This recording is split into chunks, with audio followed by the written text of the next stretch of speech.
Welcome to the Buzzer Off Overtime Edition. I'm Moses Woldu, and I'm pleased to be joined by these two fine gentlemen, Matt Choumont, Newcap Sports.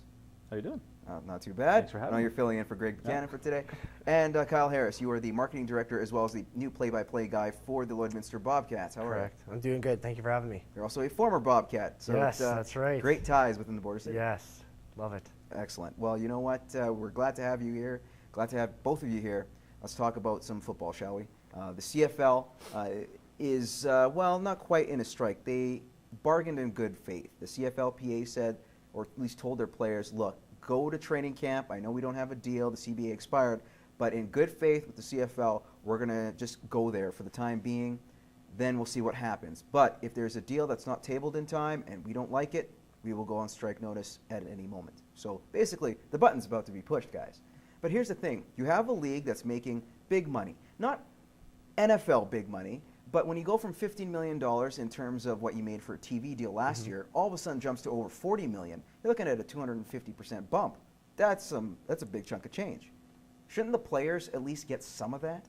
Don't you agree? Oh, for sure, because they're the reason people watch, right? If it isn't for them, no one's going to watch Absolutely. or go to the game. So they should get a little bit of the pie there.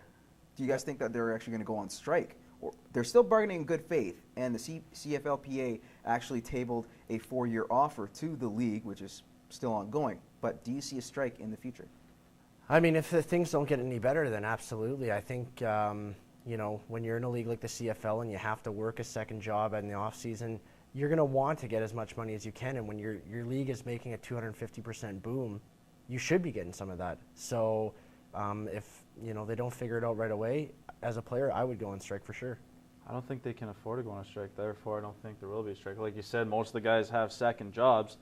Well, they need this job too, right? So That's right. they're gonna get more money, obviously, and I don't think the league can afford to take a strike because I agree with you there. Lose. I agree with you there that the CFL cannot afford a strike. But at the end of the day, as a player, with what you're doing there and the money that you need, and the type of punishment your body takes in a pro football league, you deserve the most money that you should be able to get. So as a player, I would definitely be considering going on strike if things don't get better. But here's the thing.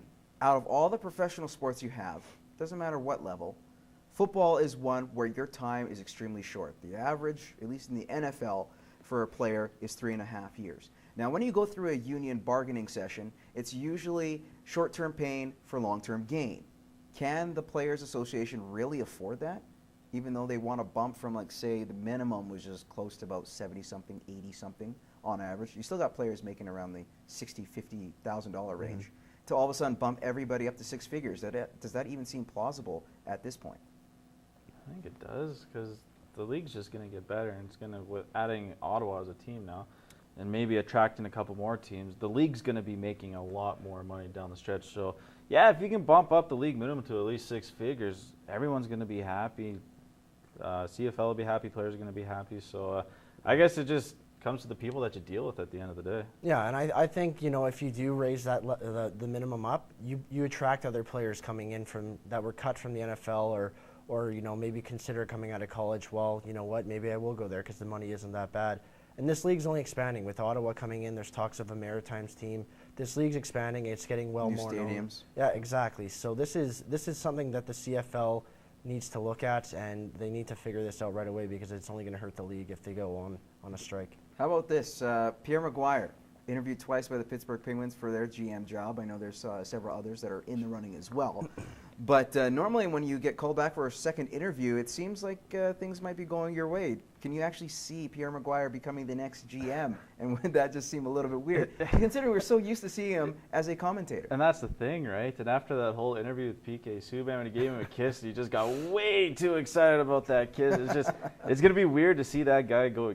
Imagine if he potentially plays get a front a office big wet gig. one on Sidney Crosby, who he loves. So Yeah, it's I weird to think. I personally love to see it. I'm a big Pierre fan, and to see him go from in between the glass to up in the press box as the GM, I think that would be awesome. I mean, his hockey knowledge and what he knows about players and scouting, I think a team would be kind of silly not to bring him in as a manager. And lastly, if he does come in, do you think he brings in sweeping changes to that team?